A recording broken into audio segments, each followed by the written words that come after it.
Hey folks, I'm Steve and I just got in my Insta360 Standard Lens Guards for my 360 camera. This is my Insta360 X4 camera, and if you're looking at these, you probably already know what this camera is. But on these cameras, they have a lens on the back and a lens on the front. And these two lenses need to be protected. So that's why I got these lens guards. So let me show you. I'm gonna see if I can get one of these off. They simply twist off. They don't come off super easy, which is a good thing. You just kind of, there we go. So here's what the lens guard looks like.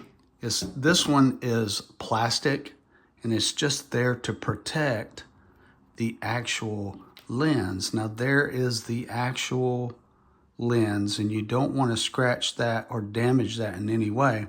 So that's why it's a good idea to buy these standard lens guards, and they simply twist it, and you'll feel a little click kind of right there.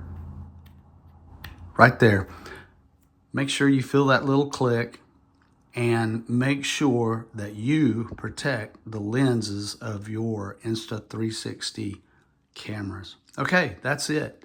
I hope you found this video helpful.